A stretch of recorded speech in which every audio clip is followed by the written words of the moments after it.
ASMR, less known facts with your great empires. And for today, let's analyze a little bit the former Belgian Colonial Empire and discover the most known facts and the less known ones. Well, actually, Belgium in the past controlled several territories and concessions.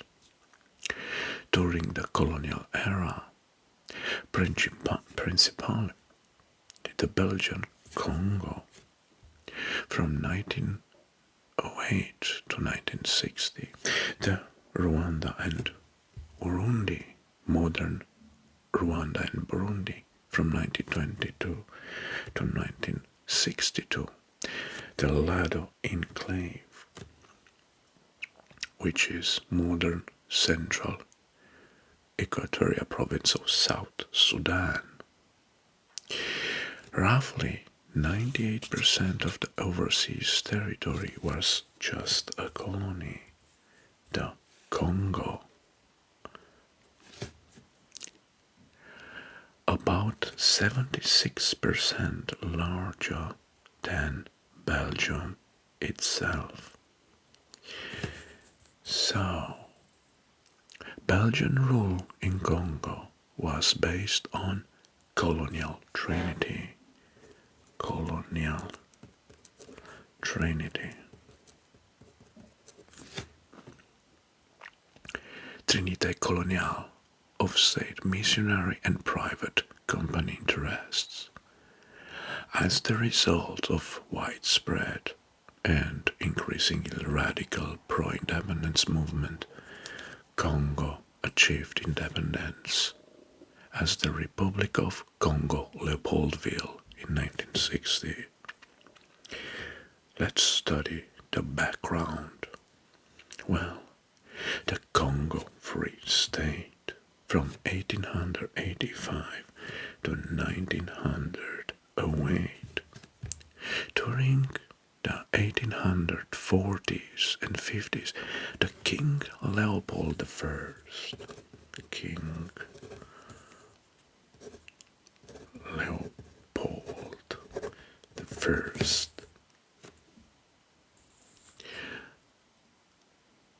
tentatively supported several proposals to acquire territories overseas. By the time Belgium's second king Leopold II was crowned, Belgian enthusiasts for colonialism had updated. As a result, Leopold pursued his colonial ambitions without the support of Belgian government. The colonization of Congo began in the late 19th century, when King Leopold II of Belgium was definitely frustrated by the nation's lack of international power and prestige. He tried to persuade the Belgian government to support his colonial ambition and expansion. Their refusal led to Leopold to create a state under his own personal rule. With the support from a number of Western countries who saw Leopold as a useful buffer between the rival colonies, power like France and Britain in Africa, Leopold achieved international recognition for Congo Free State in 1885.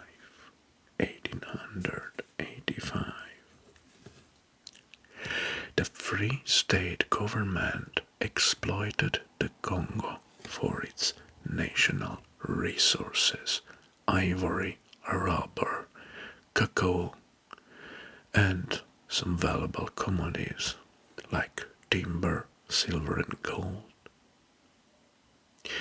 The regime of Belgians in Congo used forced labors and murder and mutilation on indigenous Congolese who do not fulfill quotas for rubber collections.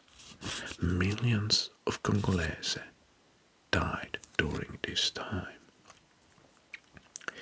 What about the Lado enclave? Well, the Lado enclave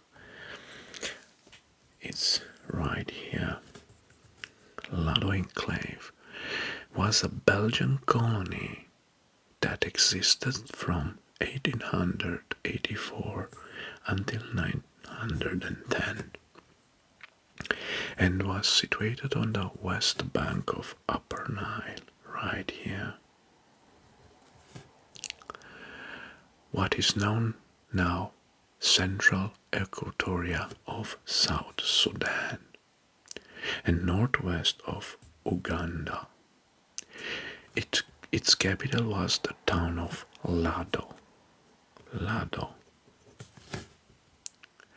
This area is called the Lado Enclave, or was called the Lado Enclave back then, and was linked to the Congo with the navigable Nile. However, there continued to be uncertainty in the enclave with the knowledge that the enclave would revert to British rule upon Leopold's death. Now, let's talk about the Belgian Congo. Well, Leopold achieved international recognition for the Congo Free State in 1885. By the turn of the century, however, the violence used by the Free State officials against the indigenous people and the ruthless system of economic extraction led to intense diplomatic pressure on Belgium to take official control of the country, which they did in 1908. And they named the Belgian Congo, which is the second rule in Congo, and lasted until 1960. During the 1940s and 50s, the Congo had extensive urbanization, and the colonial administration began various development aimed to making a territory into a model colony. Model colony.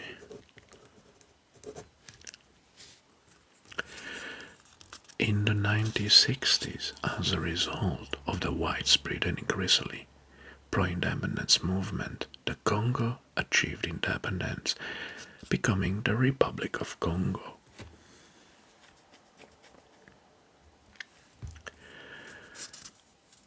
And they have also another small state here as a colonial. It's about Rwanda and Urundi. Well, it's actually here nearby.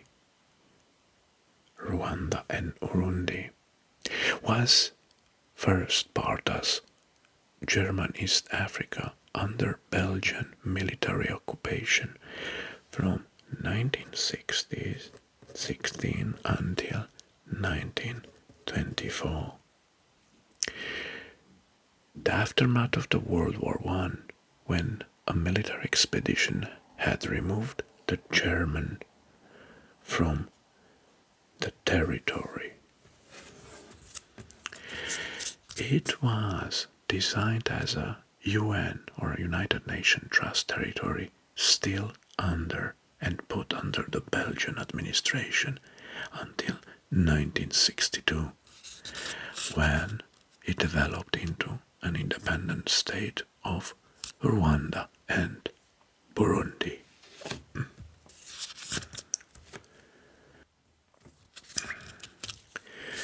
Right.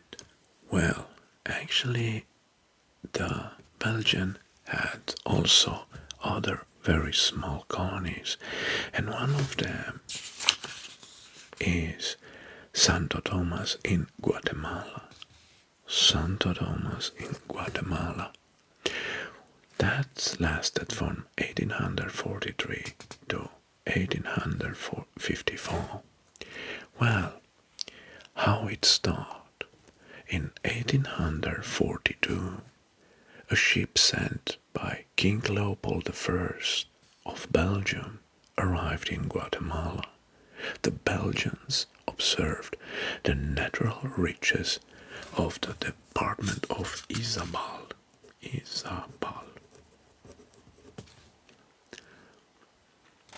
and decided to settle a Santo Tomas de Castilla and build an infrastructure in the region.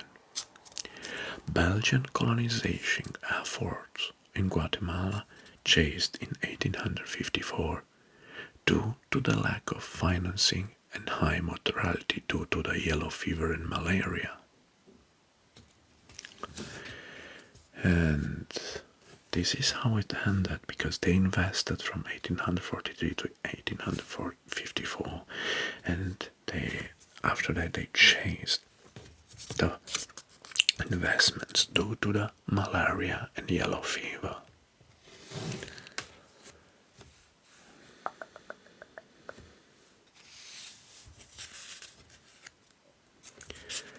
The next is Tianjin congestion. Tianjin congestion. Well, although Belgian companies invested in Tianjin, especially in the city tram system, the Belgian concession remained inactive. An agreement was reached between the Belgian and Chinese governments in August 1929 to return the concession to China. In the late 19th century, Belgian engineers were employed on construction of Beijing-Hankou railway,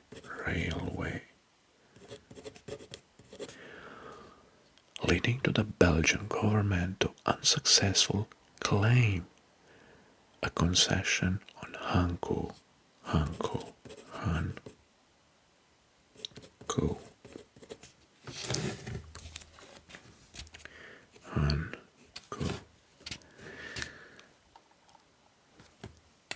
And this was the story for the Tianjin concession.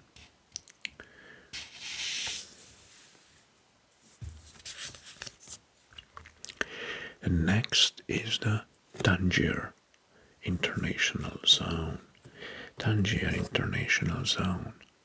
Well, this story shows from 1925 to 1956, Belgium was one of the 9 nations that administered the Tangier International Zone.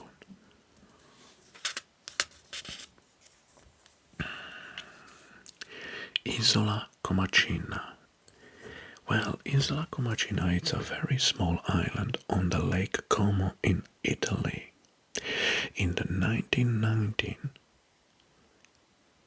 the island of Comacina was bequeathed to King Albert I of Belgium for a year and became an enclave under the sovereignty of Belgium.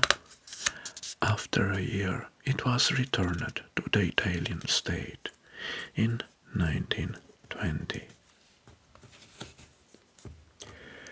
Well, actually, this was the story of the Belgian Colonial Empire, with the main facts focused on Congo.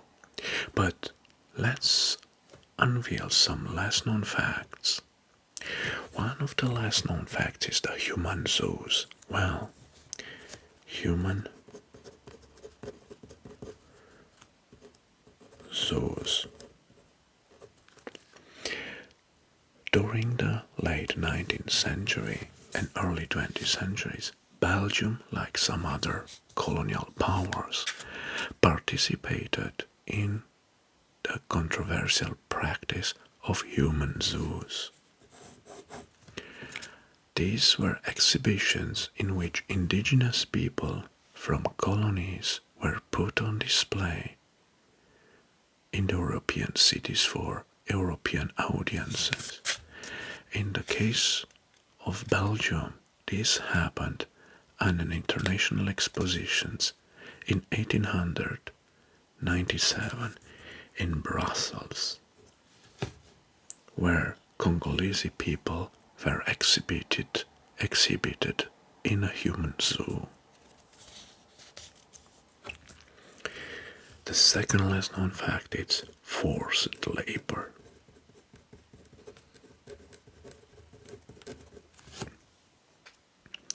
While forced labor was a common feature in many colonies or colonial territories, the Belgian Congos was notorious for its brutal treatment of workers.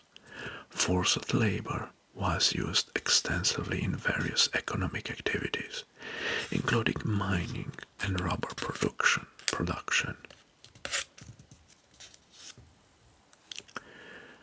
Another fact is amputation as punishment. Amputation as punishment.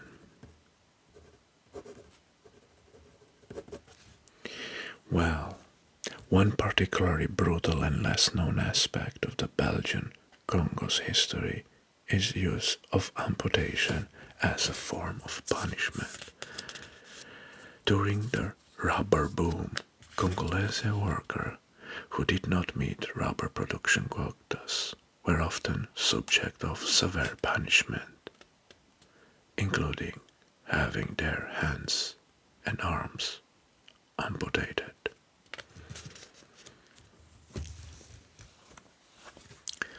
Leopold II personal saga. King Leopold II personally owned the Congo Free State as his private property, rather than it being a state possession. He exploited the territory for its own financial gain, amassing considerable wealth through the exploitation. This personal ownership contributed to the extreme levels of exploitation and abuse.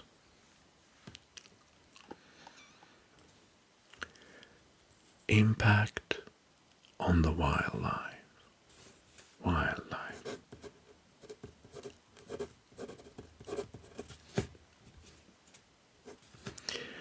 Well, the colonial exploitation also had an impact on the environment, including wildlife. The demand for ivory, rubber, and other resources led to the depletion of animal populations like elephants and rhinos, in particular, were heavily targeted for their ivory and corns, contributing to the decline of their numbers. Well, I enumerated some lesser known facts, aspects, and highlight of the darker and more controversial dimensions of Belgian colonial history. The atrocities committed during this period have or had lasting effects on the countries involved, and discussion about historical responsibility it's continue even this day.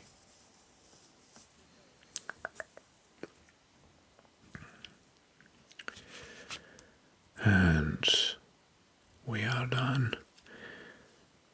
Interesting facts we learned today about the Belgian Colonial Empire. Thank you very much for watching, and until next time, I wish you all the best. All the best. Bye bye.